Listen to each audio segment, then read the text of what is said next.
Mabasa niyo sa katotohanan.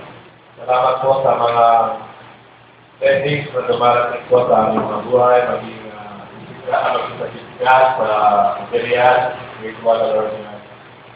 Wala kang papangay na mas malaking sa inyo, Lord. At sa mga papapangay ko ay nagaling sa iyo, pati na po ang aming mga buhay. Ito po ulit na ito.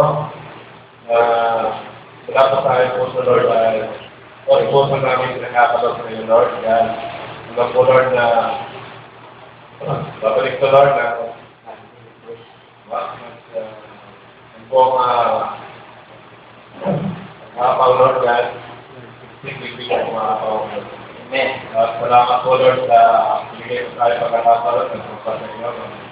Itong anak po, Lord God, salamat po, Lord, sa amin po, Lord, na ang bawat po, Lord, nagkatanggap ng iyong pagpapalad, sa kanya naman po, Lord, na wala sa kumpay, Lord, at wala sa iyong kumpay, Lord God. At salamat po sa inyong mga salita at pagkakaroon ng mga, Lord, na wala yung at sandigan ito, Lord, sa aming buhay. Diyan, Lord God, at sa paggawa natin ito, sa paggawa natin. Sa aming mga buhay, Lord, at Lord, na pagkaroon po, Lord, na pagkasalita at pagkamitin po, na ipamiyagin yung mga salita ng mga, Lord, na ang lahat po rin po, Lord, nasama natin sa iyong isa na natin, Jesus. Amen. Amen. Hallelujah.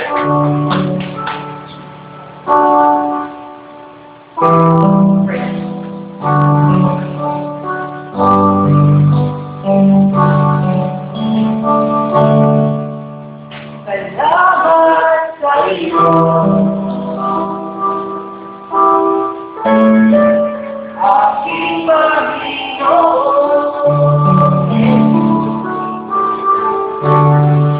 Ako'y hinihiling mo at inasino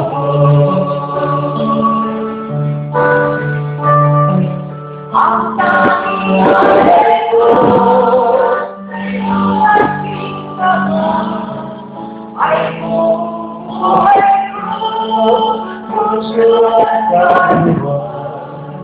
Hindi makalanan, malipat kayo, mamahalin niyan, hiling ko siguro, ang daming dalangin, pag-usay kanyang hiling, ang aming aray ko, nawa'y kamitin, ito lang.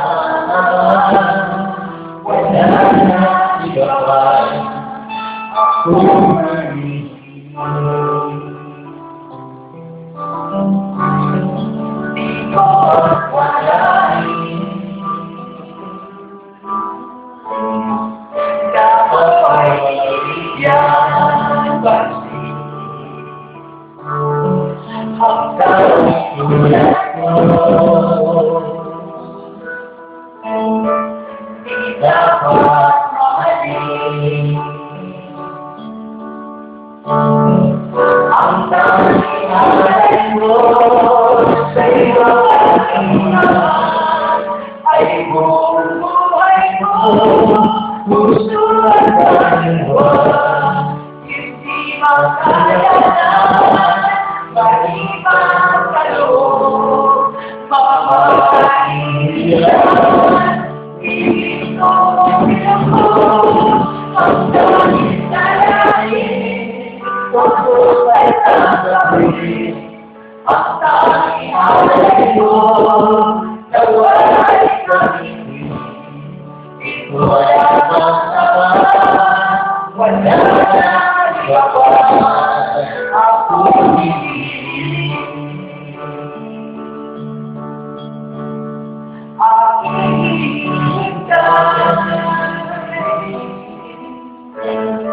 Ang iyong pagbabalik, ang matalikay, kagalakan mo.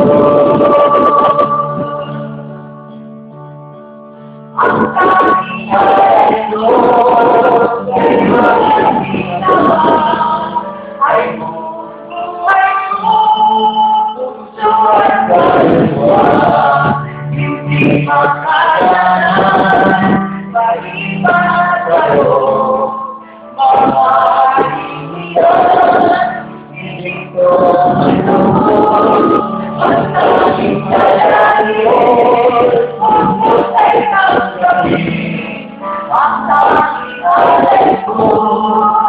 Wala kami, ito ay ang Ama. Wala nang iba pa, ako hindi. Ito lang ang Ama. Wala nang iba pa, ako hindi.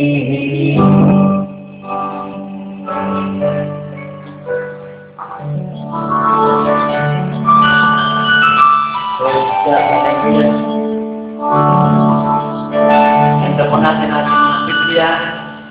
Mga panulat po natin, ganda po natin.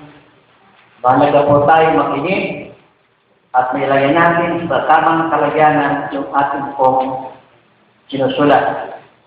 At mahalaga po yung ating technique na delivery ngayon na ating kapatid ang salita po ng Diyos nagmula sa Panginoon. So, natawa ko po ang lingkod ng Diyos, si Brother Marlon, sarapatan ng Panginoon sa kanyang buhay. Hallelujah! Hallelujah! Muli po, palakpakan po natin ang ating Panginoon. Salamat po, walang katapusan ng palakpak natin sa Panginoon. Amin po ba? Naniniwala po ako na pag hindi po tayo prepared na magpuri at sumambal sa Panginoon, hindi tayo prepared pumunta sa langit. Amin po ba? Sabi ko nga po nung nakarang linggo, kung ilang taon ka na, tama po ba? Ganyan katagal nung nararanasan ang himala ng Diyos. Amin po ba? Yung tapitin ng Diyos yung balikat mo kada umaga, at sinasabi, anak, gumiting ka na. Hindi ka miracle. Alam po ba? Kasi maraming tao na pwede na matulog ang buhay. Pero isa ka sa mga pinili ng Diyos na kisingin niya ngayong araw na to. At isa kang mapalat kung bakit ka mapalat ngayong araw na to. Dahil nandito ka, in-invest mo yung time mo, hindi na sayang yung time mo, hindi na misplace yung time mo, kundi bagkus makikinabang ka sa ibibigay mo oras sa Panginoon. Alam po ba, meron po isang matanda, na naalala ko po yung kwento isang matanda na siguro ang age niya is mga 90. And he is a devoted Christian. 90 years old. Talaga namang kung makikita mo siya maglakad, ikaw na may hirapan tumingin. Na siya po ay mitungkot na at talaga na yung lakad niya ay yung mula sa hanggang to, naabutin ng mga 20 minutes. Gano'n maglakad, talagang mamaga na siya maglakad. Ano po ba? You know what? Hindi po siya na-absent sa church, tumatanda na to. He never nawala siya sa isang panambahan yung matanda na itong Kristiyano na to. At meron itong tumatanda na struggle sa kanya yung paglalakad. Ano po ba, struggle niya sa paglakad kasi bukod sa mga rutok na yung tuhod niya, masakritis. So marami na siyang iniinda, pero talagang pinipilit niyang dumalo ng gawain. At tumatulog tayo na sinabi sa kanya isang kapatiran. Ba't ang tiyala nung mag-church? Hindi naman po kayo mag-presya. Hindi po ba kayo nahihirapan? At sabi ng matanda, alam mo, may isip mo pala yung linggo, yung puso mo na ako na sa church. Sumusunod na lang ito may hinapong binigay. Ano po ba? Alam niyo po, dapat gano'n po yung motivation natin. Yung puso natin na muna natin sa church. At susunod na lang po yung ating katawan. Ano po ba? Kaya po sa umagang ito, sa pong biyaya po ng Panginoon na tayo po ay pagkailin muli mo ng Panginoon po dito, makibukas po tayo sa aklat po ng mga awit. Awit 63.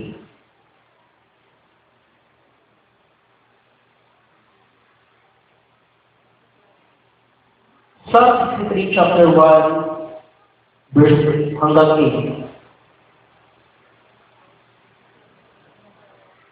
8. Ito po ang susulat sa wikang English po. Sa wikang Panyaga, ito po ang sinasabi, O God, Thou art my God, I shall seek Thee earnestly. My soul thirsts for thee, my flesh yearns for thee. In a dry and weary land where there is no water. Verse 2, thus I have beheld thee in a sanctuary to see thy power and thy glory. Verse 3, because thy loving kindness is better than life, my lips will praise thee. Verse 4, so I will bless thee as long as I live. I lift up my hands in thy name. Verse 5, my soul is satisfied as with marrow and fatness, and my mouth overflows with joyful lips. Verse 6, when I remember thee on my bed, I meditate on thee in the night watches.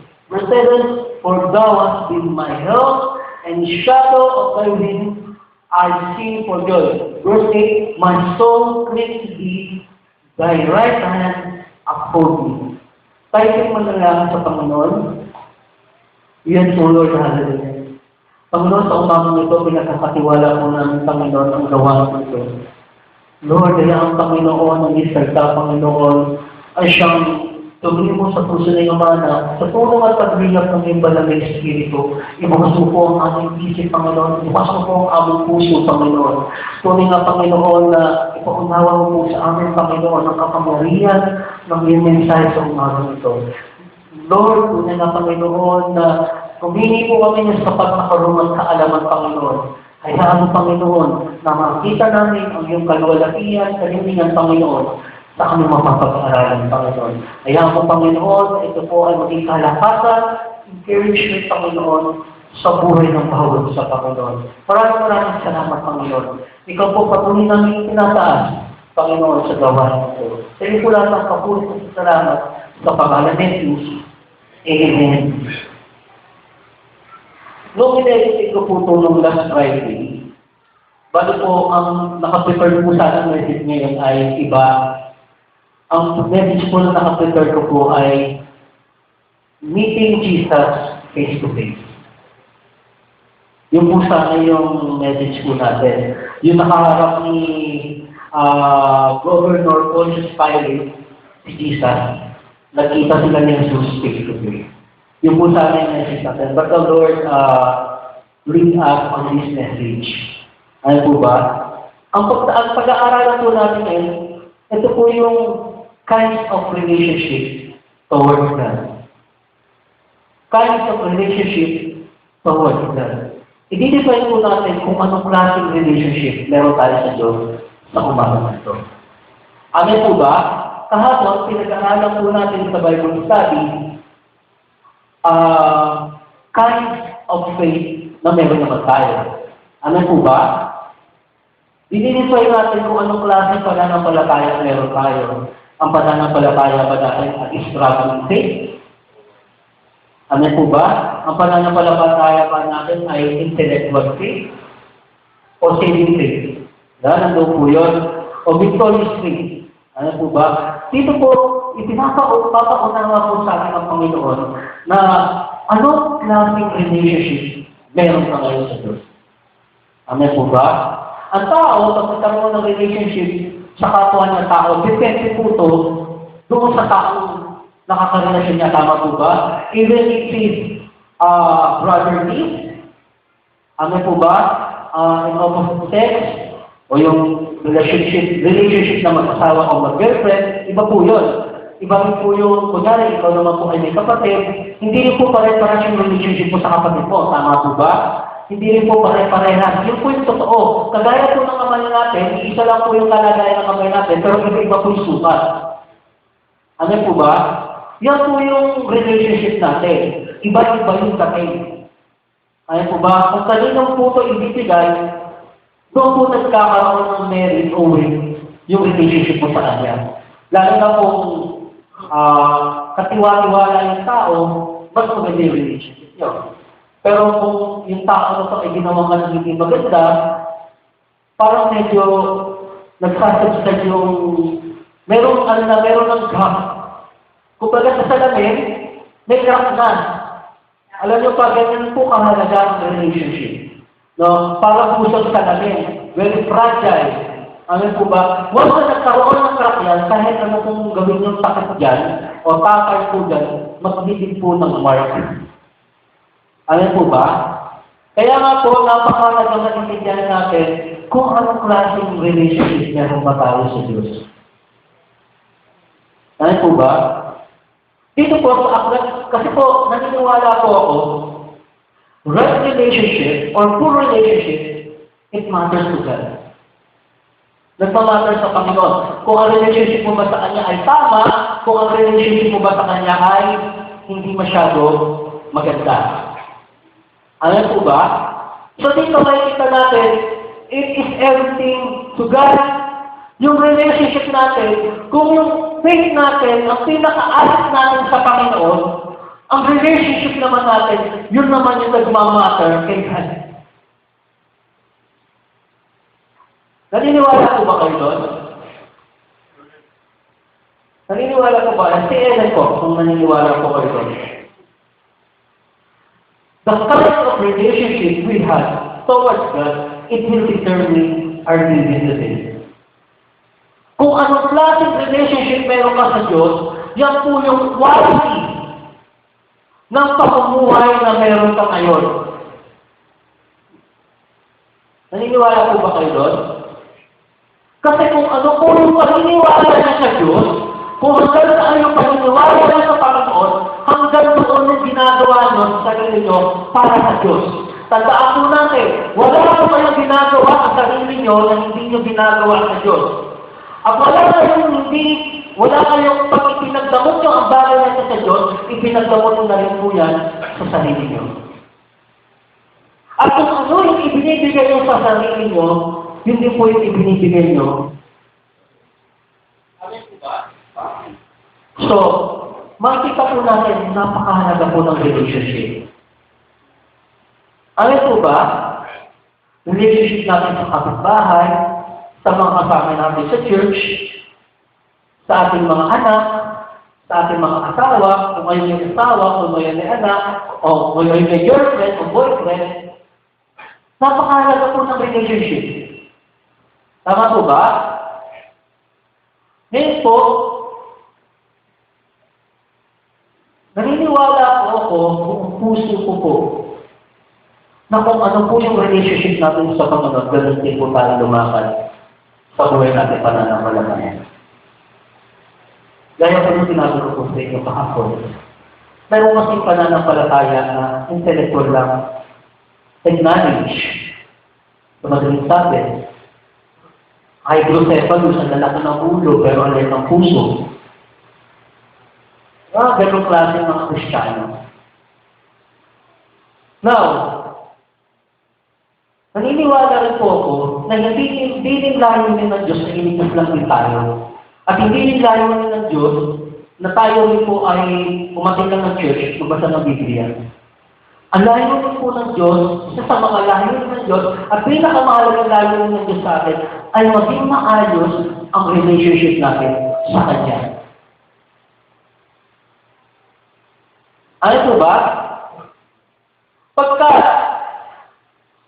naligtas ka nga, alam mo sarili mo ligtas ka, pero hindi naman maayos yung relationship mo sa Kanya. Para lang din po yan na naging mag-asawa kayo, nung una naging mabait at mabuti ka sa Kanya, pero dumarating ang panahon, hindi na naging maganda yung relationship niyo. Simply because nagbago. May nagbago doon sa mag-partner. Tama po ba? Ganun din po yun sa Panginoon. Nung una ininit natin sa Panginoon, ang sigla-sigla natin sa gawain, tayo pa yung namumuna sa church, pero dumarating yung time, aba, nalalamig. Aba, lumalayo. Aba, nawawala. Umaatin man, pero napipilitan na lang. Yung mga ganon. Umaatin na, pero wala yung puso dito. Nagbago na yung relationship nila kay God. At ito po ay napakahalaga na makita natin sa umagang ito anong klaseng relationship meron tayo sa Panginoon. Magana po ba tayo? Alam niyo po ito si Harry David. Siya yung tinawag ng Biblia na a man after God's own heart. Ang tao na pinakamalapit sa puso ng Diyos. Wala na pong minention sa Biblia na katulad ni David. Kaya naman po, pag nagpuri si David, pag lumapit siya sa Panginoon, pag nag-usal siya ng dalangin sa Panginoon, talaga yung puso niya, bumubuhos, ibinubuhos niya yung sarili niya mismo kung sa panalangin niya sa Panginoon. At kung siya nagpupuri, ganun yung kanyang buong pagkatao, walang itinitira para sa Panginoon. Ini-express niya lahat sa Panginoon. Kaya naman po dito sa Psalm 68, ipinakita niya kung anong klase ng relationship niya, kung anong klase ng relationship niya meron niya sa Diyos. At ito po yung dapat po natin masalamin, makita, at matutunan. Ano po ba? Magbibigay po ako ng ilang mga categories na mga klase ng relationship. Unang-una, direct relationship with God. Ano po ba itong direct relationship with God? Alam po natin na ang Diyos po, ang siya pong lumikha ng langit at lupa. And everything in it. Ang lahat ng nandoon sa loob nito. At kasama na po tayo.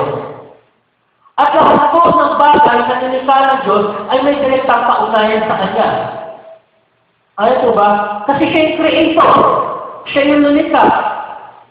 Kaya lahat ng bagay ay mayroong kaugnayan sa Kanya. Tama po ba yun? Kung ikaw po ay nagkaroon ng anak, may kaugnayan ka sa anak mo. At kung yung anak mo ay nabutan mo pa nagkaroon ng anak, ay may kaugnayan pa rin sa iyo. At kung yung anak ng anak mo ay nagkaanak pa, ayun po ay may kaugnayan sa iyo. At kung yung anak ng anak ng anak ng anak mo ay nanganak pa, yan po ay may patuloy na kaugnayan sa iyo. Kasi bakit po? Sa iyo po siya nang galing. Yan po yung tinatawag na direct relationship. But you know what? Itong direct relationship, hindi po ito sapat na relationship para sa Panginoon. This kind of relationship is not enough for God. Kasi ang dating lang is, okay, alam ko may Diyos, alam ko mayroong lumikha, alam ko ay siya ang hari, alam ko ay siya yukong, alam ko ay siya ay makapangyarihan. Kasi may Diyos. Tanungin niyo po ang mga tao, naniniwala sila sa Diyos, pero tanungin natin yung relationship nila sa Diyos. Ano masasabi nila? Ay, lalo na pag kinanong mo, kung mamamatay ka ngayong araw na ito at kukunin ng Diyos ang buhay mo, mapupunta kayo sa langit. Ano sasabihin nila? Mostly sasabihin ng mga tao sa labas, ay hindi ko sigurado. Tama ba? Minsan nga, magtanong ka ng Kristiyano ngayon eh. Ligtas ka ba pag kinura mo ng Lord ngayon? Sasabihin sa'yo, mag-iisip muna eh. Ligtas ba ako? Well, sarili niya, tatanungin niya muna sa sarili niya, ay ligtas ba ako? Kasi ganun lang yung relationship nila, pero na siya ng direct relationship ni God. Kasi dahil nilikalan siya ng Diyos, yun na yun. Alam niya, may Diyos. Pero yung klase ng relationship nila ay hindi ganun enough. Ano po ba? Hindi ganun kasapat. Ano po ba? Na mga kapatid, pansinin po natin. Pag nagpunta ka po dyan sa labas, at tinignan mo po yung iba't ibang uri ng pananampalataya. Wow! Religyoso ang mga Pilipino. Alam niyo po ba, isa tayo sa pinakamaraming religion. Naniniwala po ba kayo mga Pilipino, isa isang pinakamaraming religion sa mundo? Nandiyan na yung specialista, nandiyan na yung ganito, nandiyan na yung ganyan, nandiyan na yung ganito, ang dami. Pero ano po yung nagmamatter doon? Bakit po natin nasasabi, once you have a born-again experience with the Lord, nasasabi mo, you are different from the other. Kasi bakit po? Kasi yung relationship mo sa Diyos, hindi na direct. Dito na tayo papasok sa isang klaseng relationship. Yung tinatawag na distinct relationship. Ano po ba?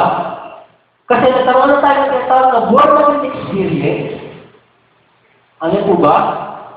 na dito na po nagkakaroon ng tinatawag na distinct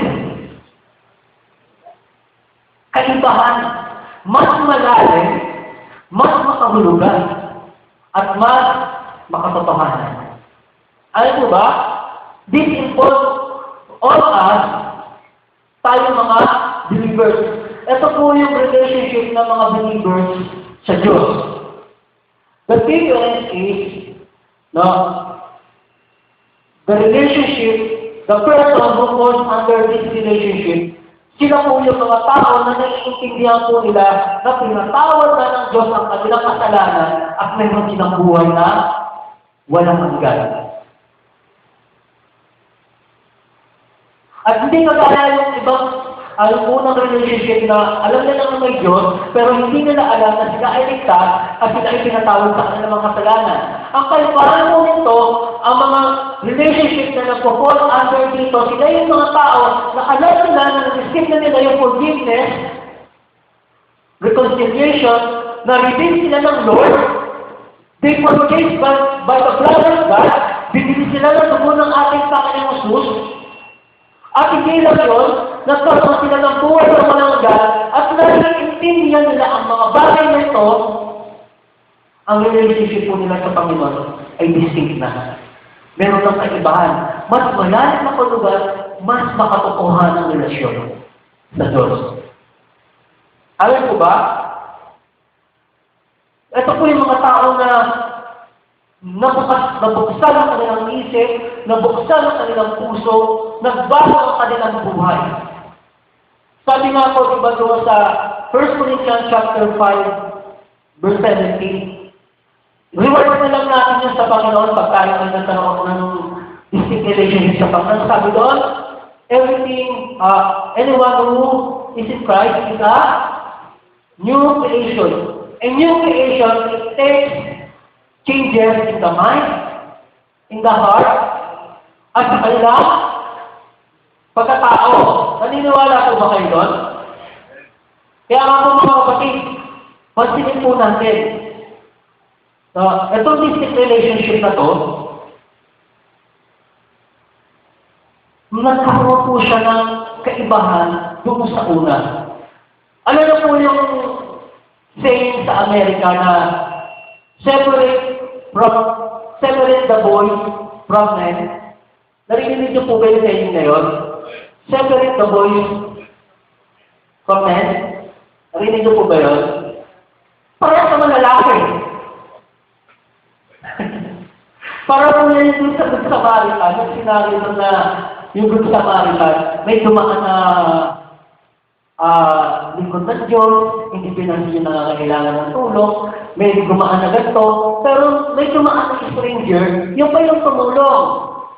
Kung pagdating pag ipinapakita, inihiwalay ni Kristo, inihiwalay ng Diyos, yung klase ng relationship, yung tinatawag na religious relationship lang.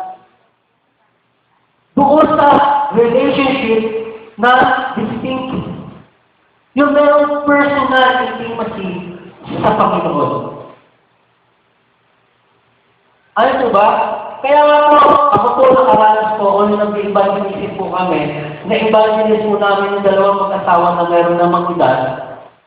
At sa sinabi namin, sinishare po namin, nasabi nila, ay nakakukoy, sarado matoli po kami. Eh bakit po pa kami share-sharean? Eh parehas naman Biblia yung ginagamit natin. May kaibahan ba? Sa Biblia mo, sa Biblia ko, ginanon ako. May kaibahan ba yung Kristo tinatawagan mo at Kristo tinatawagan mo? Yung Ama na sinasabi mo, ang Ama sinasabi ko? May kaibahan ba? Alam mo po, sinabi ko lang, ang kaibahan po ng Kristo na kilala po namin dito ay may kakayanang magbago ng buhay ng tao. Hindi lang po siya yung Kristo na nakikita niya po na hindi kumikilos gumagawa.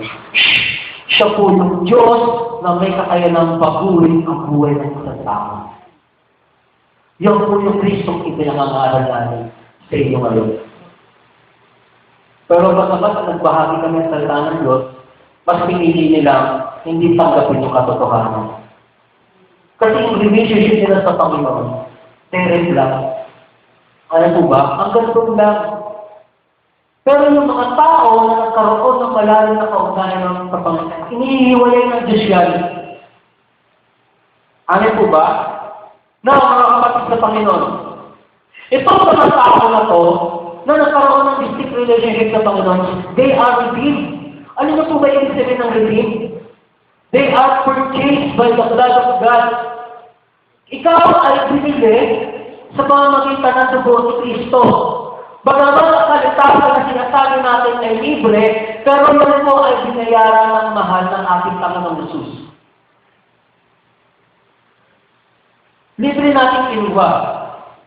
Kaya nga po, pag pinag-aralan po natin yung tinatawag natin doktrinang pangkaligtasan, yan po ay napakaganda pagkaintindihan po ng isang Kristiyano. Ang kaligtasan ay nagmumula sa pamamagitan ng pananampalataya natin sa Panginoong Yesus doon sa ginawa niya doon sa krus ng Kalbaryo. By grace, ika na.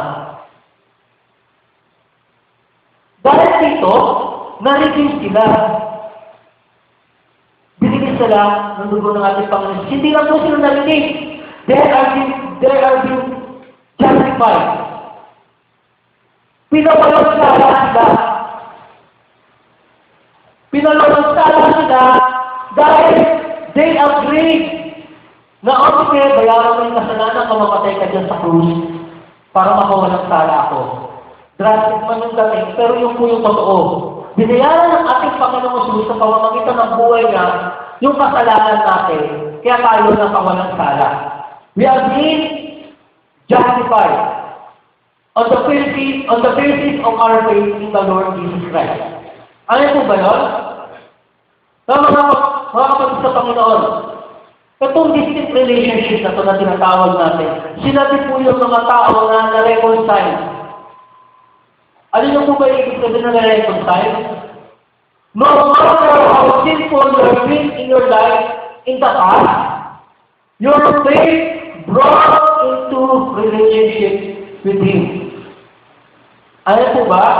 Humingi ka ng tawad sa Panginoon sa mga nagawa ng kasalanan sa nakaraan, dahil sa paghingi mo ng kasalanan, ng kapatawaran sa iyong kasalanan, binigyan ka ng pagkakataon ng Diyos. Ano po ba? Napatawarin ka sa lahat ng nagawa mo pagkakasala. Hindi po ba napakaganda na meron tayong ganitong klaseng relationship?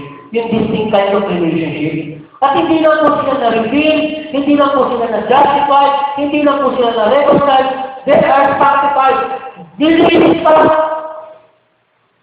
sila sa kanilang karumihan. Kaya ano, hindi na po tayo nakatali sa kasalanan. Yung bondage, no? Yung chain, yung talakalaan ng kasalanan ay pinutol na ng ating Panginoong Yesus. At nililinis niya, at binabago niya, at ginagawa na banal ng buhay natin. Ganito na lang po yung kasimple. Pag nabasa niyo yung salita ng Diyos, ilagay niyo sa inyong puso ang salita ng Panginoon, at ito ay inyong isinapanguhay, kayo po ay nagkakaroon ng tinatawag na holy living. Pagkat ang salita ng Diyos ay banal, nagkakaroon po ng transformation sa buhay mo, at ang buhay mo ay nagkakaroon ng kabanalan. Ano po ba? Kung dati, ang bibig mo ay hindi nawawala ng PI, pero kung nakakilala ka sa Panginoon, hallelujah na nalabas, praise the Lord na nalabas, napalitan na yung lingwahe mo. Kasi nagkaroon ng transformation. Dahil sa tanay na nasa puso mo, nagkaroon ng pagbabago. Inside and out. Kaya po, isang napakagandang patotoo ng salita ng Diyos, isinasabuhay natin. Kasi once na nakita nila na ang pagbabago ay nagmumula sa salita ng Diyos, isang napakalaki po yung testimony. Minsan po, hindi mo na kailangan mag-share sa Kanya. Hindi naman sa lahat ng pagkakataon. Kasi once na nakita Kanya na nagkaroon ka ng pagbabago, nagkakaroon na siya ng idea kung anong klaseng Diyos meron ka. at kung anong klaseng relationship meron ka sa Panginoon. Ano po ba? Now, we are the children of God, the household of faith, adopted in His kingdom. He says that the Holy Spirit indwells with us. Tayo ay kasama sa kaharian ng Diyos, tayo ay anak ng Diyos, at ang banal na Espiritu ang nananahan sa ating mga puso, at ang relationship na ito ay nagpapatuloy at nagpapatuloy. Ang sabi nga, ito po ang mahalagang relasyon na meron tayo sa Panginoon. Kaya nga po, tanong ko po kayo, pag napansin nyo, yung dati natin religion, meron na sila praise and worship. May praise and worship na sila. At tumakas na natin pagsibahan, meron na rin sila. Diba? Meron na rin sila. Mga kapatid, nagpunta ka doon. Meron na rin sila praise and worship, yung kanta natin dito sa Diyos. Meron na rin sila doon, nag-joyful na rin sila doon. At hindi lang to, nagtatangos na rin sila. Eh, ano pang kaibahan?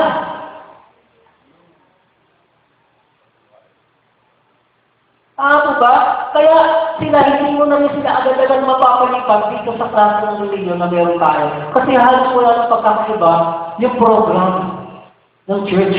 Kaya nga yung program ng church doesn't matter, relationship matters. Yung kaibahan ng pananampalataya ang meron ka sa ating Panginoon. Mga kapatid, meron naman isang relationship na tinatawag na distant relationship. Distant relationship. Ito po yung why they are trusted God, ito po yung mga Kristiyano na nagtiwala sa Panginoon and yet they keep sinning. Namumuhay pa rin sa pagkakasala. Lunes hanggang Sabado, ano sila? Para silang sardola ng alagwahan. Kahit anong gusto nilang gawin, everything happen under the sun. Pero pagdating ng linggo, nandun sila sa church, taas-taas pa ng mamaya, hallelujah, praise the Lord! Banal sila pagdating ng linggo. Born na rin sila pag linggo, Lunes hanggang Sabado, born again.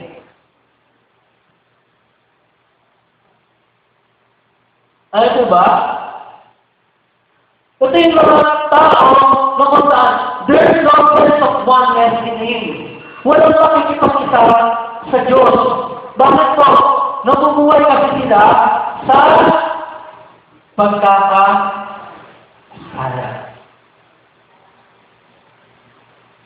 Alam niyo po, pansinin po natin. Alam niyo po ba ang ibig sabihin ng sin? Sin, in Greek word, is hamartia. Hamartia means, alam niyo po yung missing the mark? Missing the mark. Nagdadart po ba kayo? Yung nagdadart? Yung ganon?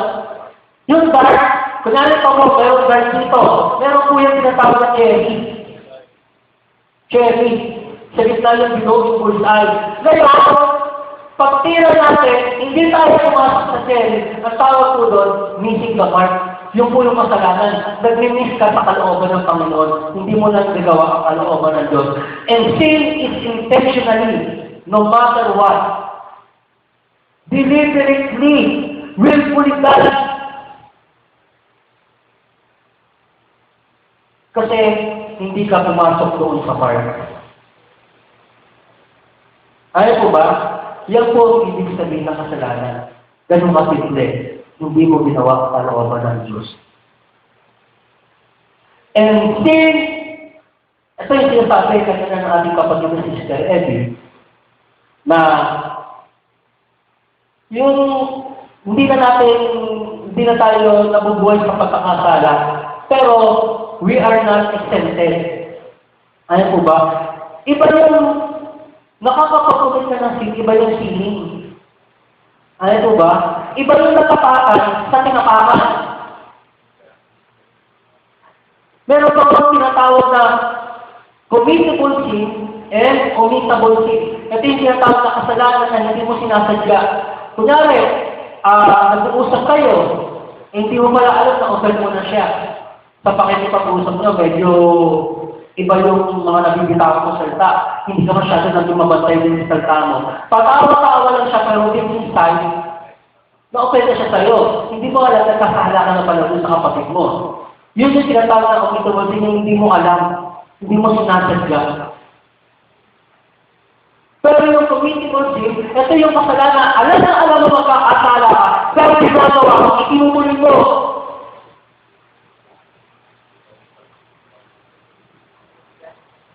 Pinagplanuhan mo pa. Hindi mo lang pinagplanuhan, hindi mo lang pinag-isipan, ini-enjoy mo pa. Hindi mo lang ini-enjoy, ginawa mo ng lifestyle.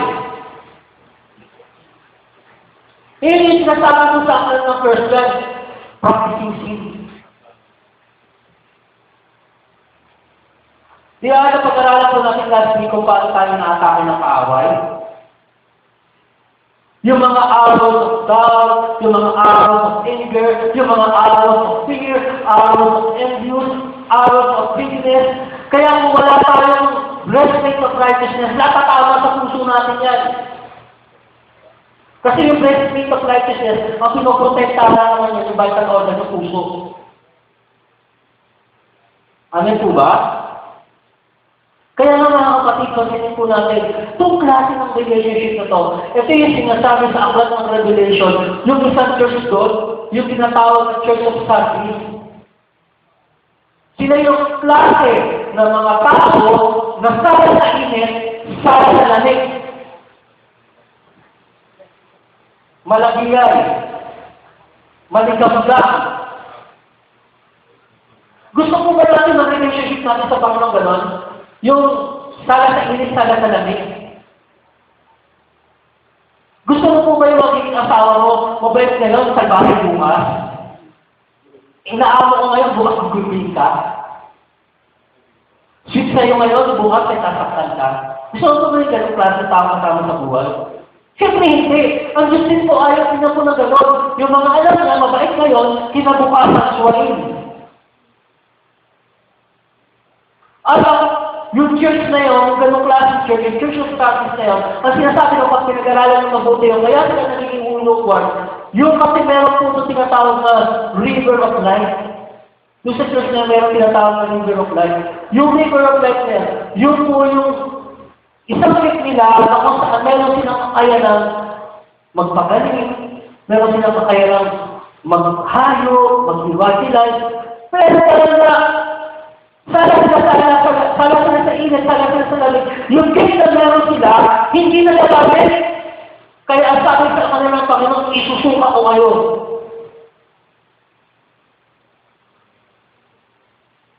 Kasi yung relationship niya sa Panginoon, distant. May hadlang. Ano po ba? May barriers. Ano po yung barriers? Kung kasalanan, ini-enjoy mo. Tinutuloy mo. Alam mo nang hindi pwede, ginagawa mo pa. Pag sinabi na Biblia, hindi pwede. Wala na dapat ang pag-uusapan, hindi talaga pwede. Kahit gaano pa karala sa'yo, meron yan. Yung bago na dumarating sa'yo. Pag sinabi na Biblia, hindi pwede. Yung standing of the truth, hindi talaga pwede. Pag may ako na nag-usapan na gano'n, gano'n lang. Huwag ka na lalabas doon. Hindi ka maayos sa kausap. Sabihin sa'yo ng Lord. Nangako ka sa akin. Hindi ka po ba alam pag nangako ka sa tao, nangako ka na sa Diyos. Pag sinira mo yung usapan niya sa tao, sinira mo na rin yung usapan niya sa Diyos. Ano po ba?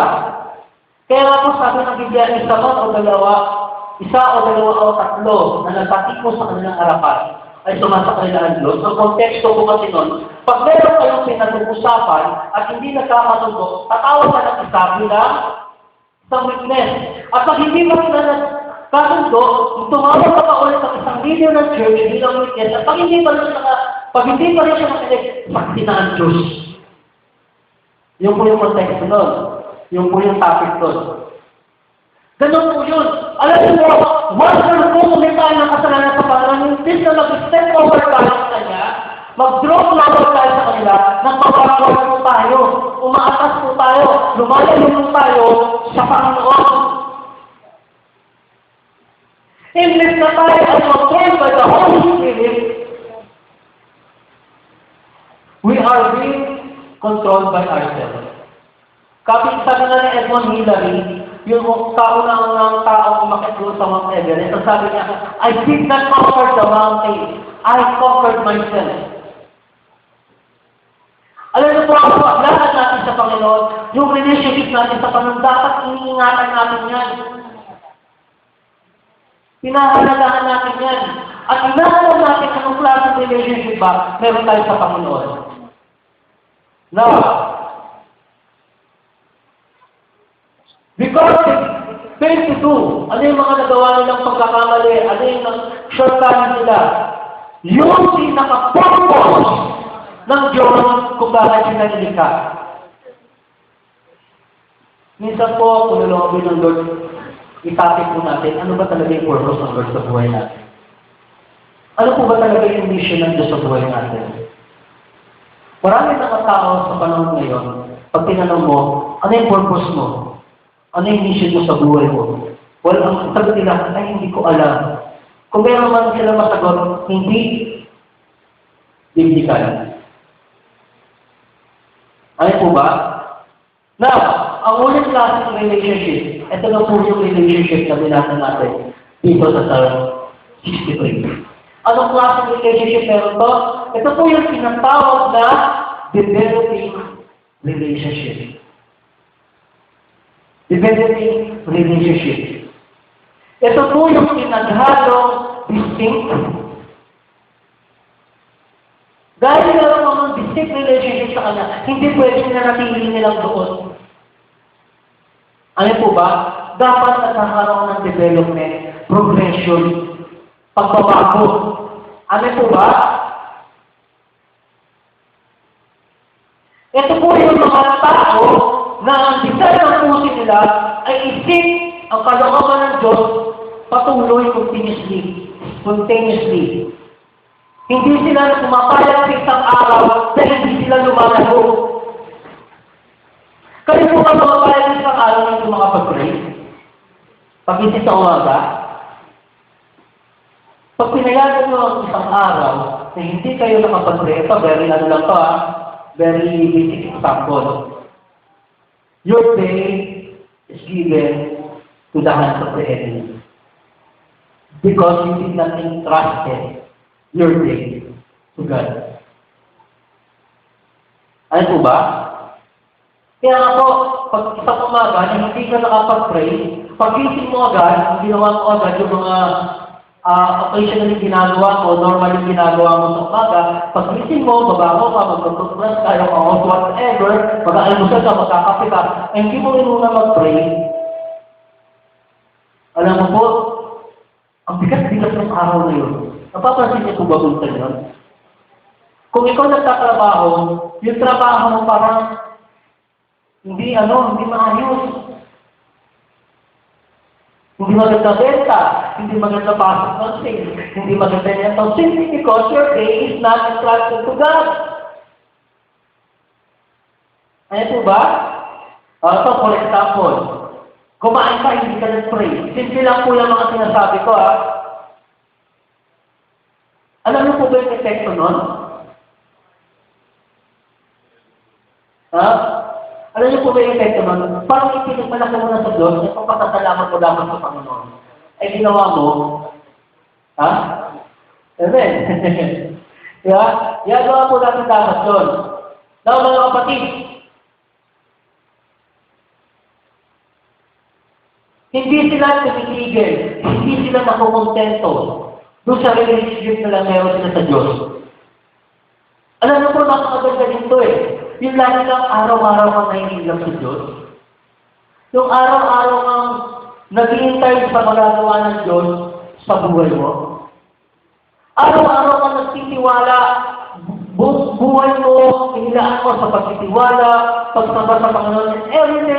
Every day na lang ginagawa mo, gano'n ang ginagawa mo. Alam mo, nadidevelop ko. Nadidevelop ko, relationship nyo sa Panginoon. Now, pag nag-develop yung relationship natin sa Panginoon, nagkakaroon po ito ng reproducing the life of God in your life. Nagkakaroon po na tinatawag na replika ang Diyos sa buhay mo. Na parang pag-tumingin ka sa salamin, hindi mo na nakikita yung dati mong sarili, ang nakikita mo na ngayon, yung binagong buhay ng Kristo. Ano po ba? And now, kaya nga po, sinabi dito ni Aaron David, Lord, O God, Thou art my God, I shall seek Thee earnestly. Alam niyo po, ang paghahanap sa kalooban sa Panginoon, hindi lang po nasabi natin na sabihin natin, oh yes, hinahanap po natin ang kalooban ng Panginoon. Hindi po doon. Meron pong tinatawag na, ang tawag sa Tagalog ng earnestly, yung pagsusumikap, pinagsusumikapan mo, pinagsasagaan mo, hanapin ang kalooban na, amen. O, pinipersevere mo ang kalooban ng Panginoon. Nandun talaga yung pagkaan mo, yung pagnanais mo, na masunod yung kalooban ng Diyos, na mahanap ang kalooban ng Diyos sa buhay mo. Ano po ba? Now, because if you will not have this kind of relationship, you will go to miss the very purpose of God in your life. Alam niyo po, huwag po sana maging direct lang yung relationship natin sa Panginoon na tila baga hanggang dito lang, okay, kilala na natin meron Diyos, pero sa totoo lang walang Diyos sa puso. Ano po ba? Hindi na po dapat distinct lang yung relationship natin sa Panginoon. At lalo dapat hindi distant. Dapat developing. Kung baga sa camera, pag po mo ganyan, hindi naman po agad biglang mag-aano yun eh. Yeah, mostly. Pero na lang yung camera mo, high-tech. Pag po mo agad, biglang mag-aano yun. Pero still na ito process. Ano po ba? Ibig sabihin yung relationship natin sa Panginoon, hindi po ito nangyayari overnight. It happens. Ano to? Continuously. Ano po ba? Na mga kapatid,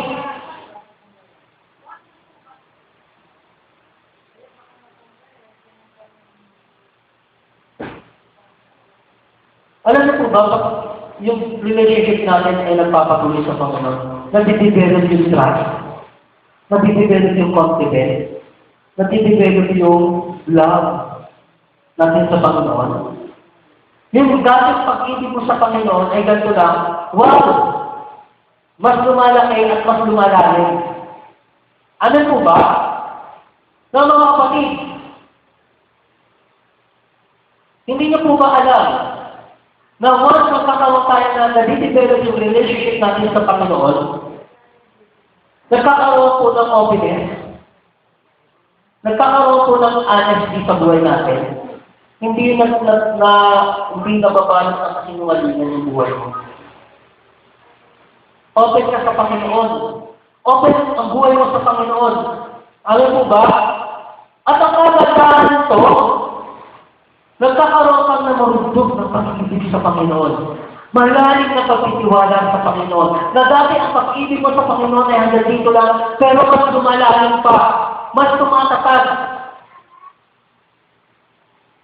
Kaya nga, nakakatuwang isipin, no, makakita ka na mag-partner, 50 years old, nagpapakasal ulit. Ang tawag po doon sa kasal na yun? Golden wedding. Po ba? Bakit po, nakakatuwang isipin, no, may pagmamahalan nila, itong 50 years na wala nagbago, doon yung mga struggle, doon sa relationship nila, and yet they love each other. Even more. Kaya nga po ako dito sa ito, pag ako ay nilog ng Lord na magkaroon ng 50 wedding, aba, hallelujah, praise the Lord. Pakasalamat na ngayon. Hallelujah. Ito po, sa pagtatapos po natin, 3 S ang iiwan ko po sa inyo. Pagka-develop yung relationship natin sa Panginoon, 3 S. Ano ang S? Yan. Unang-una, stability. Stability in your spiritual life. Alam niyo po yung angkla, yung anchor, Di ba yung angkor? Pag maulan, maalon, anong ginagawa ng mga barko para hindi hinuhulog. O yung iba hinahagin. Hinuhulog. At pag nahulog na stable na po yung barko. At hindi na po siya basta-basta nangyayari. Alam po, ganun po ang nangyayari pag yung relationship natin na-develop. Nagkakaroon ng stability. Katatagan. Ayaw po ba? Hindi ka na yung Kristiyano palang-palampa. Hindi ka na yung Kristiyano na pati-chipi. Ayaw po ba? Pangalawa, security. Ano yung security? You are feeling protected. Ayaw po ba? Pakaramdam mo, protektado ka, protektodo ka ng Panginoon. Panguli, serenity. Quietness in spirit. Panatag ang kalooban mo kahit may nagkakagulo sa kabila, may nagkakagulo dito, magulo na yung paligid mo, and yet, yung tinatawag na tranquility, payapa ang kalooban mo. Yan po yung kagandahan pag yung relationship natin patuloy na nag-develop sa Panginoon. Ano po ba? Kaya nga po, i-achieve po natin na itong klaseng relationship na to, yung developing relationship na to, dapat ito po yung tinataglay natin sa Panginoon. At sa pagtatapos po natin, hindi niyo po ba alam ang Diyos po ang unang gumawa ng hakbang para ma-develop yung relationship natin? Meron pong isang lalaki na taga-Sioux na mayroon po siyang alagang aso. At ang ginawa niya po, itong aso na pinagmamalaki niya turuan. Kaya ang ginawa niya, tinawag niya kanyang mga kaibigan, kung pagmalaki ka sa aso na naturuan. At ang ginawa niya, pumusta pa siya. Pupusta ako sa inyo na lahat at sasabihin ko gagawin ng aso ko. Pero hindi po nangyari yung kanyang inaasahan. Hindi po sumunod ng aso. At sobrang galit niya, dahil napahiya na siya, natalo pa siya sa pustahan, ginawa niya, dinulpin niya yung aso niya, binugbog niya, binater niya maigi, binig niya maigi, sinaktan niya maigi. At dahil rin natin na ito, hindi pa siya nakontento, itinapon na pa sa kulungan ng mga leon para ipakain. Kasi hindi nagalit niya. Ngayon, itong aso na tuloy, lulugo-lugo, nung nakita niya yung leon at nakita siya ng leon, tumayo siya na nanginginig sa takot. At habang lumalapit ng leon sa kanya, ang ginawa ng leon, inamoy-amoy siya. At ginawa ng leon, dinilalaan yung sugat niya, at dahil nga po, masama yung pakiramdam ng leon, anong aso, kinumport siya ng leon. Reverse doon sa inaasahan ng aso. Dahil doon, inalagaan ng leon yung aso. Eto nito, na-realize ng aso na parang mali ang ginawa ko. Kaya gusto niya ulit kunin yung aso. Kaya kinausap niya yung pager, yung nag-aaral ng bumotong page. Kunin mo yung aso mo. Nalo ko eh. Ang sabi ng aso, walang problema makuha mo yung aso mo, pero kunin mo doon sa loob.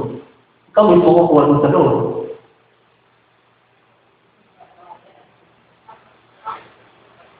Alam niyo po, ang Panginoon ganun ginawa sa atin. Nung binatag tayo ng kaaway, binatag tayo ng kaaway, sinira ng kaaway ang buhay natin. And yet, pinotektahan tayo ng Panginoon. He is the Lion of Judah. Alam po ba? Na hindi na pwede tayong pasukin ng kaaway. Kasi yung relationship natin, siya yung unang gumawa ng hakbang. At ang relationship natin ay pinoprotektahan ng Diyos. Alam po ba? And if you have this kind of relationship, developing relationship, you are being protected by the blood of Christ. Alam po ba? Tayo po natin tumayo.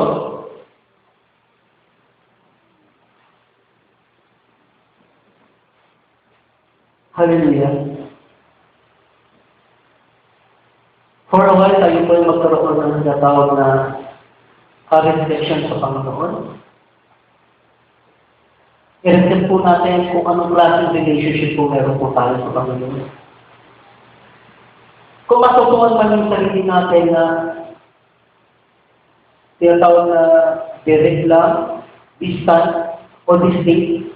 Hangarin natin sa Panginoon na magkaroon tayo ng tinatawag na developing relationship with Him.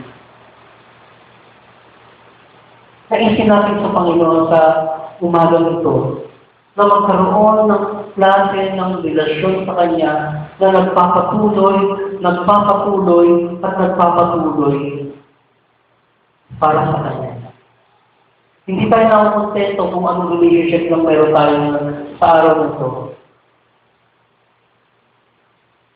Yes, Lord, hallelujah. Oh, hallelujah, Lord Jesus. Hallelujah. Yes, Lord, hallelujah. Muli po, gusto po natin yung awit na tamang alay ko. Awitin po natin sa Panginoon. Gawin po natin itong isang prayer. Yung awit na tamang alay ko. Ano po ba? Kahit po ang kapela. Salamat sa iyo. Hinihintang ko po yung ating pastor para po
akong hinihingi.